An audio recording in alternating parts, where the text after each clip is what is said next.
आपण ट्रिनिटीच्या पहिल्या भागामध्ये माझ्याखेरीज तुला अन्न देव नसावेत, पिता, पुत्र आणि पवित्र आत्मा याविषयी जाणून घेतलेलं आहे. पुढील संदेशाकडे जात असताना आपण प्रार्थना करूया. पवित्र पवित्र पवित्र आमच्या जिवंत परमेश्वरा, आम्ही तुला मान महिमा आणि गौरव देत आहोत. ही तुझ्या वचनातून मार्गदर्शन करण्यासाठी जे सामर्थ्य आहे ते तू मला प्राप्त करून देत आहेस आणि सर्वांना समजणारं अंतःकरण देत आहेस. त्याबद्दल आम्ही तुझ्या नावाला धन्यवाद देतो आणि तू आम्हाला पुढील भागामध्ये चालवत आहेस. तुझा पवित्र आत्मा आम्हाबरोबर आहे. याबद्दल आम्ही तुला धन्यवाद देतो. आमचा धन्यतारक प्रभू येशू ख्रिस्त त्याच्या गोड पवित्र नावात मागते म्हणून तो ऐक. आमेन.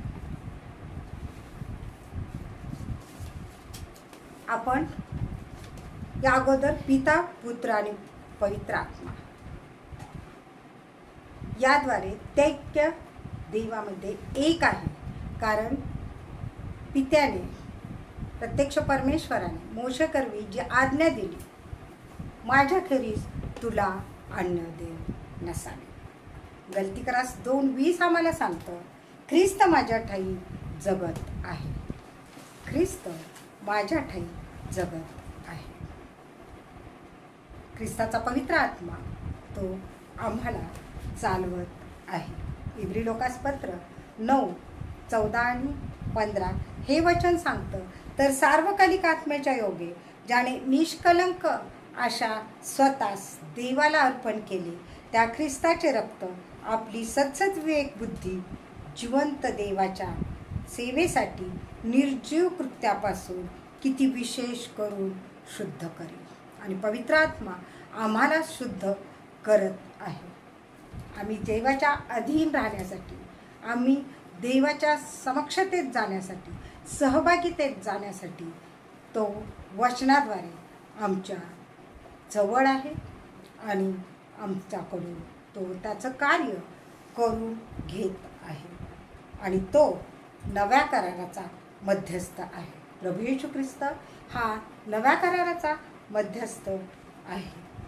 याचकरिता की पहिल्या कराराखाली झालेल्या उल्लंघनापासून खंडणी भरून प्राप्त केलेली मुक्ती होण्यासाठी, पहिल्या कराराखाली झालेल्या उल्लंघनापासून खंडणी भरून प्राप्त केलेली मुक्ती होण्यासाठी मृत्यू झाल्याने सार्वकालिक वर्षाचे अभिवचन पाचारण झालेल्यांना मिळावे. सार्वकालिक वर्षाचे अभिवचन पाचारण झालेल्यांना मिळावे. आणि म्हणूनच आम्ही पवित्र आत्मा चालत आहोत आणि प्रभू येशू ख्रिस्ताद्वारे आम्हाला वारसा हक्क प्राप्त झालेला आहे आणि सार्वकालिक जीवनाची वाट आम्हाला प्रभू येशू ख्रिस्ताद्वारे प्राप्त झालेली आहे. उत्पत्ती 1:2 सांगते, आणि पृथ्वी आकारविरहित व शून्य होती.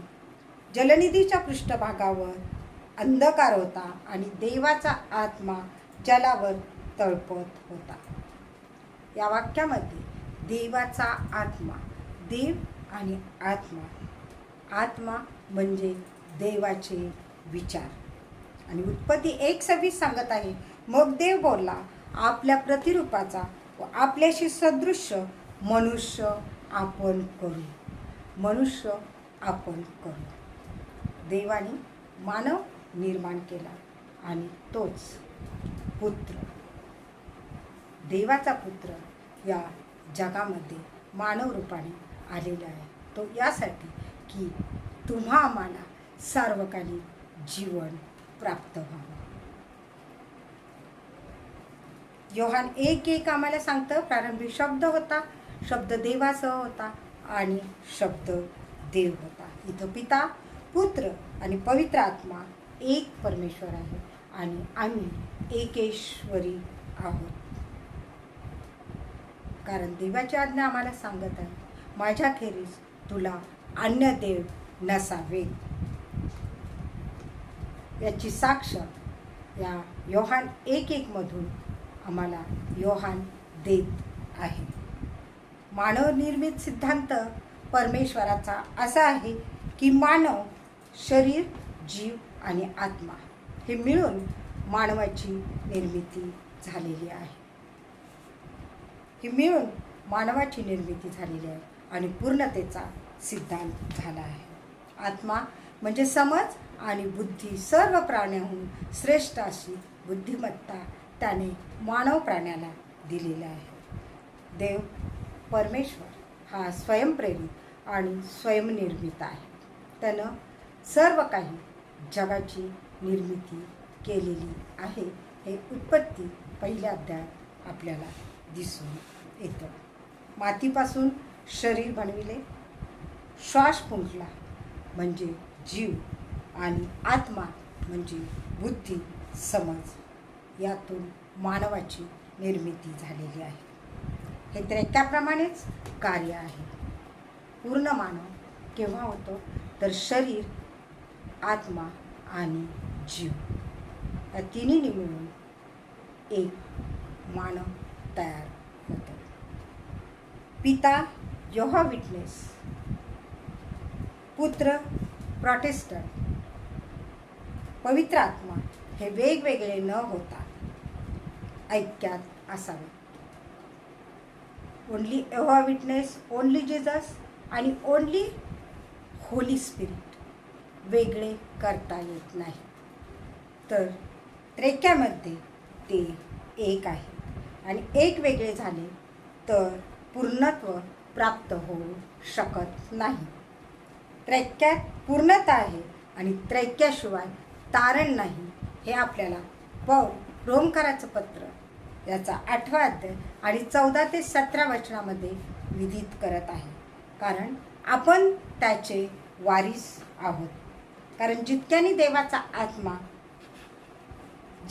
देवाचा आत्मा चालवित आहे तितके देवाचे पुत्र आहेत. कारण पुन्हा भीती बाळगण्यासाठी बाळगावी असा दासपणाचा आत्मा तुम्हाला मिळाला नाही, तर त्याच्या योग्य आपण अब्बा व बापा अशी हाक मारतो असा दत्तकपणाचा आत्मा तुम्हाला मिळालेला आहे. प्रभू येशू ख्रिस्ताद्वारे आम्हाला तो आत्मा प्राप्त झालेला आहे आणि देवाची मुले होण्याचा अधिकार प्रभू येशू ख्रिस्तावरील विश्वासाद्वारे आम्हाला प्राप्त झालेला आहे. तो आत्मा स्वतः आपल्या आत्म्याबरोबर साक्ष देतो की आपण देवाची मुले आहोत आणि जर मुले तर वारिसी आहोत, म्हणजे देवाचे वारीस, ख्रिस्ताबरोबर सोबतीचे वारीस असे आहोत. आपल्याला त्याच्याबरोबर गौरव प्राप्त व्हावे म्हणून त्याच्याबरोबर दुःख भोगीत असलो तरच आम्ही त्याचे देवाचे वारीस असे होऊ. ज्याप्रमाणे प्रभू येशू ख्रिस्ताने त्या जगामध्ये असताना दुःख भोगलेले आहे, लोकांनी त्याला ओळखलेले नाही, तर त्याच्यावर छीतू करून, दगडफेक करून, त्याला यातना देऊन, आमचे अपराध, आमचे पाप त्याच्यावर टाकून त्याला वधस्तंभावरची, सुळावरची शिक्षा देण्यात आलेली आहे आणि त्याला बसलेल्या फटक्याने आम्हाला आरोग्यसुद्धा प्राप्त झालेलं आहे. देव, ख्रिस्त आणि आत्म्याबरोबर आम्ही संयुक्त आहोत आणि आमचं जीवन हे त्याच्याबरोबर असणं आवश्यक आहे. 1 योहान 3:12 यामध्ये आपल्याला दिसून येतं की काईनाने हाबेलाचा वध केलेला आहे. काईन हा दुष्ट वृत्तीचा होता आणि हाबेल हा नीतीच्या वृत्तीचा होता. म्हणजे आपल्याला जेव्हा आम्ही नीतिमत्तेनुसार चालतो, प्रभू येशू ख्रिस्त डोंगरावरील प्रवचनात म्हणतो, जे नीतिमत्ते करता ताणलेले व भुकेले ते धन्य. त्यांना स्वर्गाच्या प्राप्त होईल. आणि खरोखर हे नीतिमत्व त्याच्या लोकांच्या मध्ये असावं ही देवाची इच्छा ख्रिस्ताद्वारे आहे. 1 योहान 3:17-14 मध्ये आम्हाला अनुकरणीय अशी वचने दिलेली आहेत की आम्ही जर ख्रिस्ताचे वारीस आहोत तर आम्ही देवाची मुलं, ख्रिस्ताद्वारे देवाची मुले असे झालेलो आहोत, तर आम्ही आमचं आचरण कसं ठेवलं पाहिजे. जवळ संसाराची साधने असून आपल्या बंधूविषयीचा कळवळा येऊन त्याची गरज पुरवत नाही तर देवाविषयीची प्रीती कशी राहणार. आम्हाला देवाविषयीची प्रीती ही दिसून यायचं असेल तर आम्ही प्रथम बंधूविषयीचा कळवळा आणि बंधूविषयीची प्रीती असणं गरजेचं आहे. आमच्या जवळच्या प्रत्येक व्यक्तीवर आम्ही प्रीती केली पाहिजे आणि जशी आपल्यावर तशी आपल्या देवावर प्रीती करणं गरजेचं आहे. मुलांनो, शब्दाने किंवा जिभेने नव्हे तर कृतीने व सत्याने प्रीती करावी. हे मुलांना मार्गदर्शन का ठेवलेलं आहे तर आम्ही ज्या कुटुंबामध्ये राहतो त्या कुटुंबामध्ये आमचे आई वडील भाऊ बहीण आहेत, तर आम्ही एकमेकांची कृती काय करतो, कृतीने आमची कृती देवाला आवडेल अशी असावी आणि त्यामध्ये प्रीती असावी. आपण सत्याचे आहोत हे त्यावरूनच इतरांना दिसू शकते. अंतःकरण पारखणारा देव आहे, त्याला सर्व काही कळते. आम्ही त्याच्यापासून काहीही लपवून ठेवू शकत नाही. अंतःकरणाचे शुद्ध ते धन्य, कारण ते देवाला पाहतील आणि देव अंतःकरण पारखणारा आहे. आपले मन आपल्यास दोषी ठरवित नसेल तर देवासमोर येण्यास आपल्याला धैर्य होईल. आम्ही देवासमोर जाण्यासाठी आम्ही निर्दोष निष्कलंक असणं गरजेचं आहे. देवाच्या वचनात देवाच्या आज्ञा पाळण्यात आमचं जीवनक्रम असला पाहिजे. आपण जे काही मागतो ते आम्हाला मिळते कारण आपण त्याच्या आज्ञा पाळतो. प्रभू येशूच्या नावावर विश्वास ठेवावा व एकमेकावर प्रीती करावी ही देवाची इच्छा आमच्या प्रित्यर्थ आहे. त्याच्या आज्ञा पाळणारा त्याच्या ठायी राहतो, तो त्याच्या ठायी राहतो. आणि जर आम्ही परमेश्वराच्या आज्ञा प्रभू येशू ख्रिस्ताच्या आज्ञा पाळतो तर तो आम्हामध्ये राहतो. त्याने जो आत्मा आम्हाला दिला आहे त्यावरून आपल्याला कळून येते की तो आपल्या ठायी राहतो आणि तो पवित्र आत्मा आम्हामध्ये कार्य करतो. जेव्हा आम्ही प्रभू येशू ख्रिस्ताची सुवार्ता जगाला विदित करतो ते आमच्या कृतीतून आचरणातून दिसणं गरजेचं आहे आणि मुखाने आम्ही प्रत्येकाला प्रभू येशू ख्रिस्ताचं वचन सांगणं गरजेचं आहे. इथे पिता पुत्र पवित्र आत्मा एक आहे हे आम्हाला दिसून येत आहे आणि आज पवित्र आत्मा आम्हाला चालवत आहे, तो आम्हाबरोबर आहे आणि खरोखर या प्राप्त परिस्थितीमधून सुद्धा त्याने आम्हाला निरोगी असं ठेवलेलं आहे.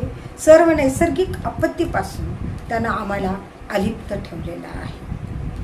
इतकं मोठं वादळ आलं तरीसुद्धा कोणत्याही प्रकारची झळ त्याने लागू दिलेली नाही. जे देवाच्या इच्छेप्रमाणे वागतात आणि जे देवाला प्रिय आहेत अशा व्यक्तींचं तो आम्हाला पाठीराखा, त्याचे देवदूत आम्हाबरोबर आहेत आणि त्याचं कवच मंडळ आमच्यावर आहे, त्याचं छत्र आमच्यावर असतं. प्रभू करो आणि या सर्व वचनाद्वारे आपणाला आशीर्वाद प्राप्त हो. आपण प्रार्थना करूया. प्रभू, तू ऐकलेस आणि तुझं वचन आम्ही विदित करत असताना तू आम्हाला सामर्थ्य प्राप्त करून दिलेलं आहेस याची प्रचिती आम्ही घेतली आहे. तुझे नेत्र आम्हाकडे लागलेले आहेत. तू स्वर्गातून आमचं अवलोकन करत आहे. आम्ही भस्म झालो नाही ही देवाची कृपा आणि तू दयाळू, मंदकृप, कृपावान, दया संपन्न असा देव आहेस. अरिष्ट आणल्याबद्दल तू अनुतप्त होणारा परमेश्वर आहेस आणि तो आम्हाबरोबर आहे याची प्रचिती आम्ही घेत आहोत. आमच्याकडून कळत न कळत झालेल्या चुकांची तू आम्हाला क्षमा कर आणि पापापासून अलिप्त राहून आम्ही पश्चातापी अंतकरणाने तुझ्याकडे यावं अशी मन आणि बुद्धी तू आम्हाला दे. तूच एक परमेश्वर आहेस असं आम्ही जाणावं. आमचा प्रभू येशू ख्रिस्त याच्या गोड पवित्र नावात मागते म्हणून तो एक आमेन.